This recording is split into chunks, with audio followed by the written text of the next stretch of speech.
Hey everybody, welcome back to my channel. This is my second Dead by Daylight gaming Let's Play.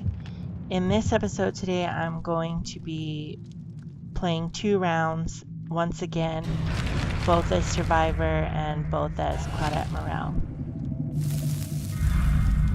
Also, once again, I'm narrating over the footage that I've already pre-recorded, so once again, I still have the same issue where I can't really hear what's going on. I can only really see what's going on in the footage as I'm narrating over it.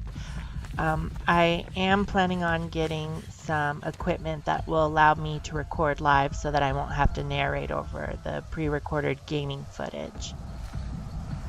Now, as you'll see, I'm kind of staking out the area here because if I remember correctly, when I was playing this, one of my daily rituals was that I had to undo 3 hooks, and this was going towards undoing one of them so that that could count towards the daily ritual, so that eventually I could accomplish that daily ritual and get like 20,000 blood points or 30,000 blood points.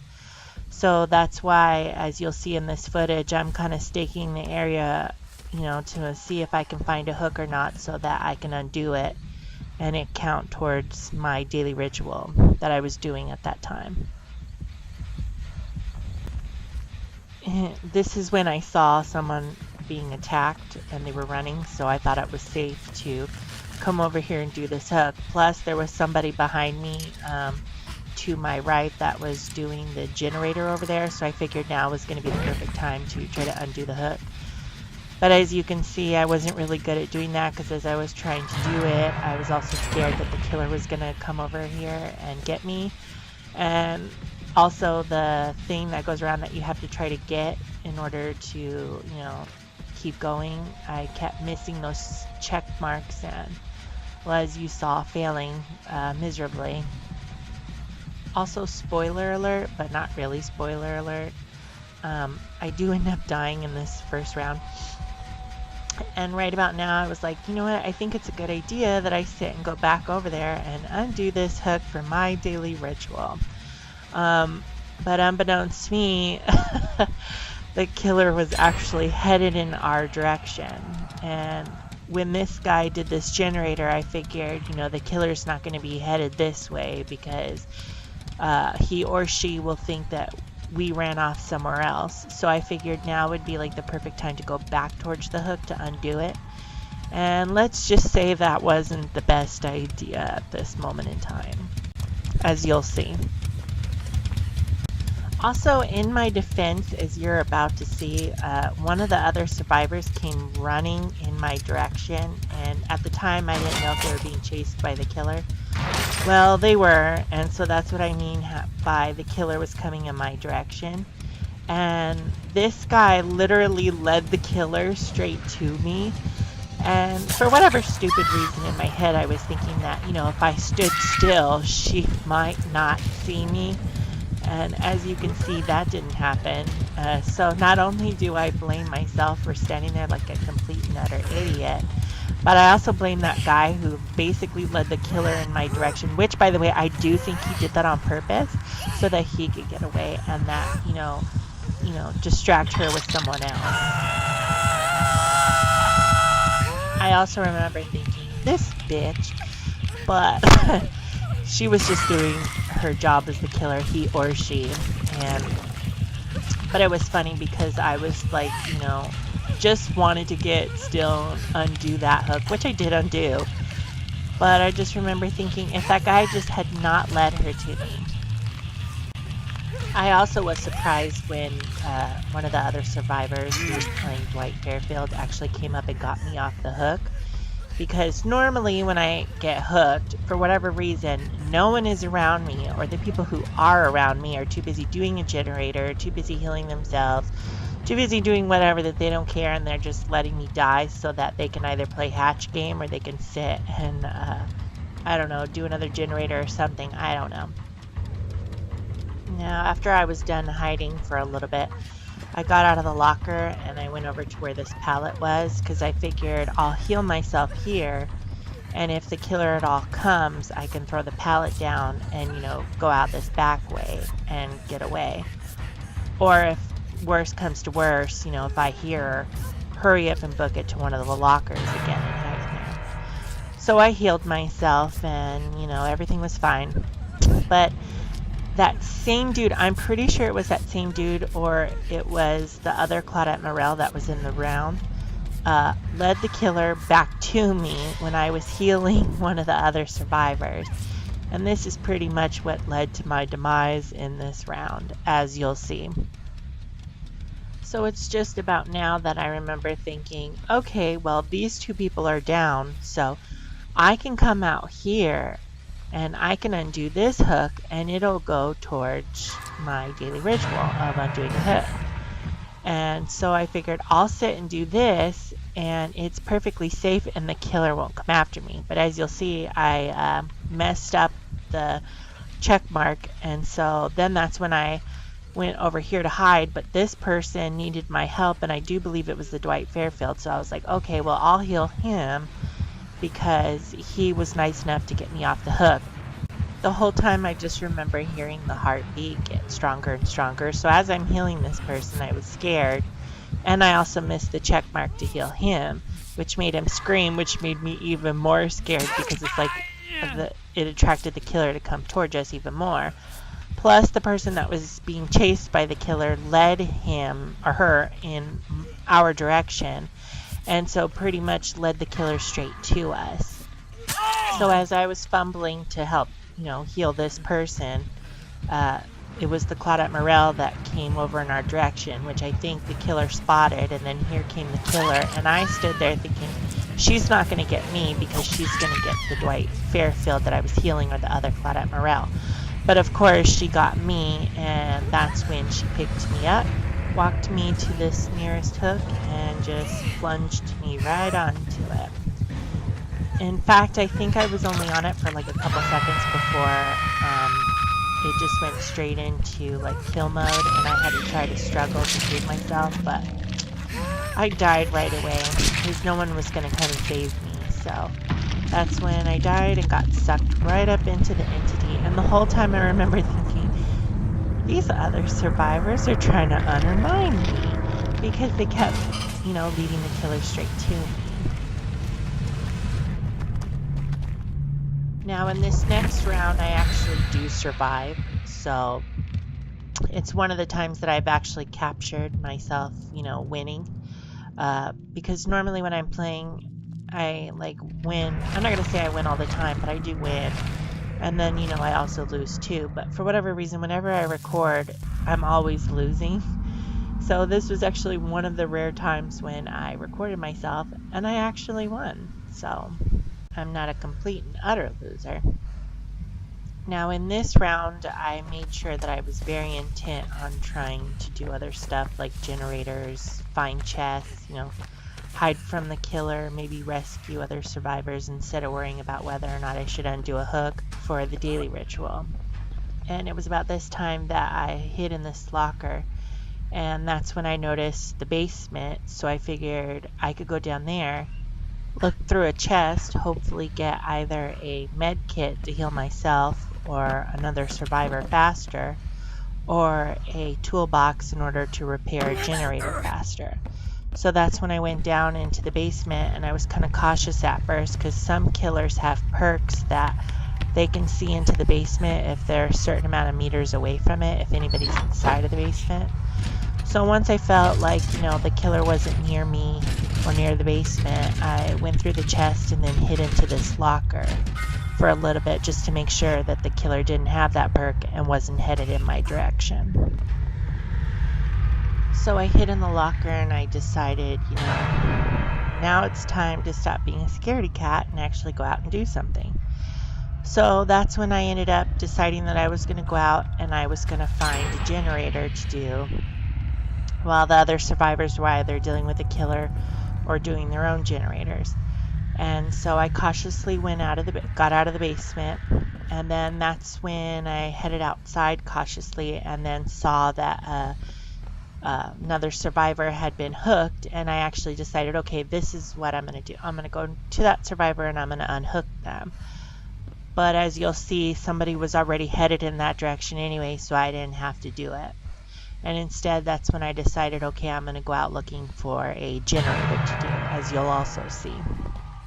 But that plan also immediately changed when I saw that there was another person that was hooked. So I figured another survivor came, as you'll see right there, went to unhook this survivor. So I thought, okay, I'll try to go after that other survivor that was hooked and get them off the hook, and then go and undo a generator.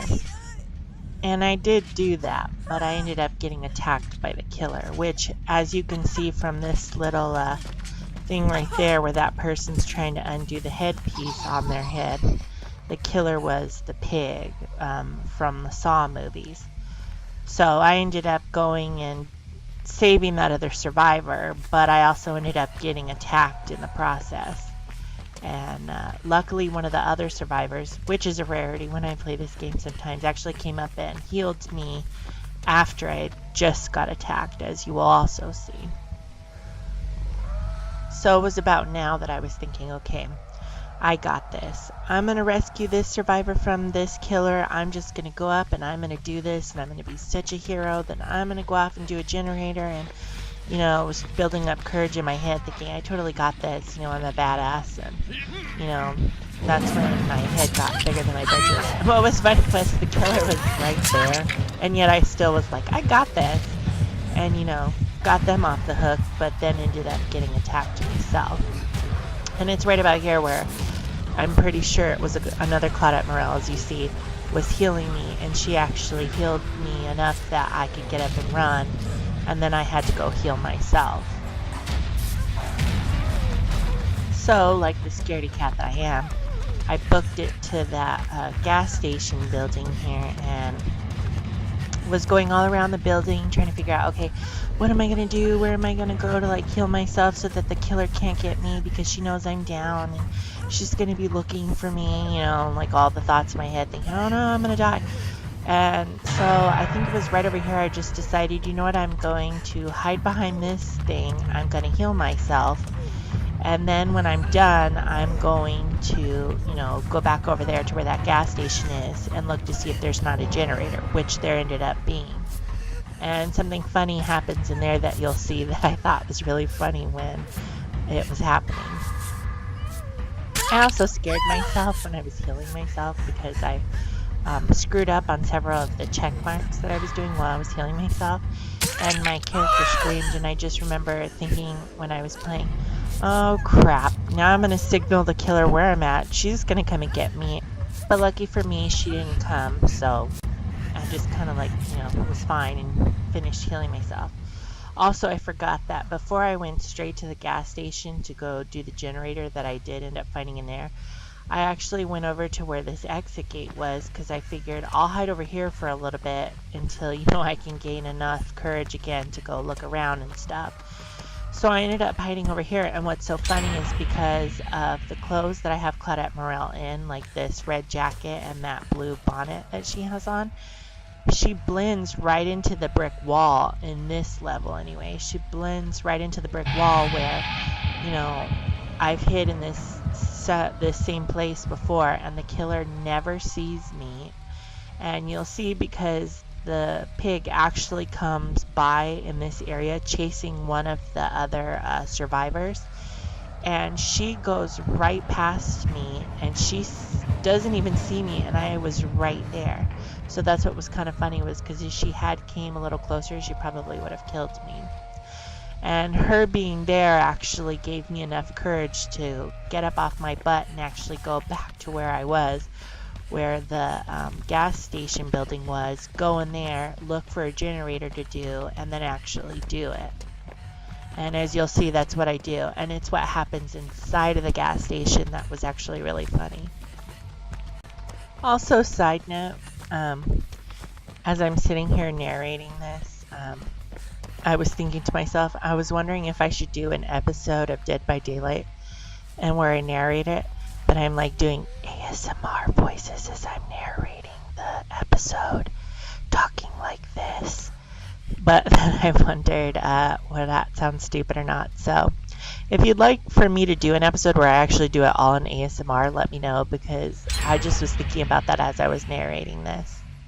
So because I knew that the killer was around somewhere, and on the sidebar there at the bottom left, I didn't see any of the people attacked, so I figured the killer's probably looking around for us. So I started this generator like hesitantly, and then I kept feeling like I heard noises, and the pig's perk is that, you know, she can sneak and she doesn't have like a killer radius.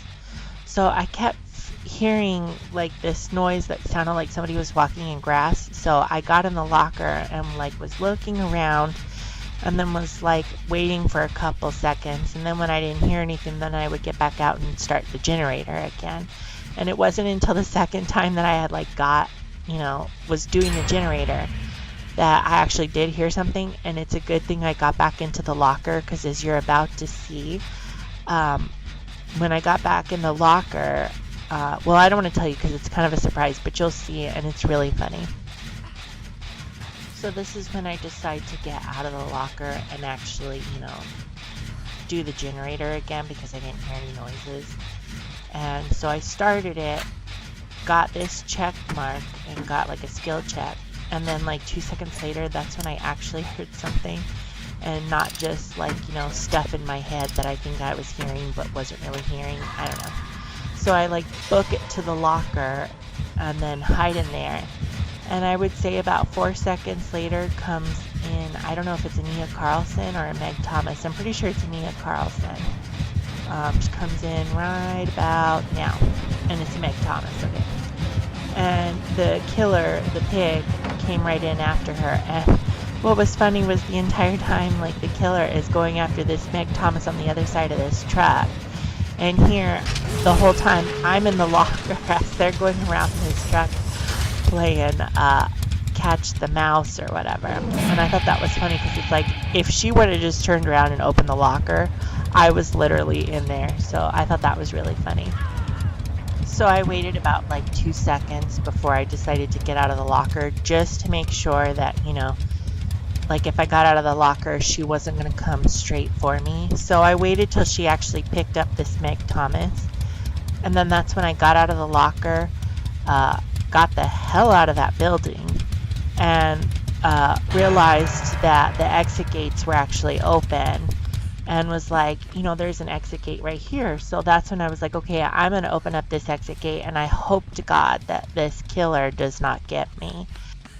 So I went over here, got my bearings together, started to undo the latch on the gate, or to open the gate, and I was so scared that the killer was going to come and get me, because it's happened before. So once the exit gates opened and I knew the killer wasn't coming, I decided to book it out of that gate and exit and actually survive.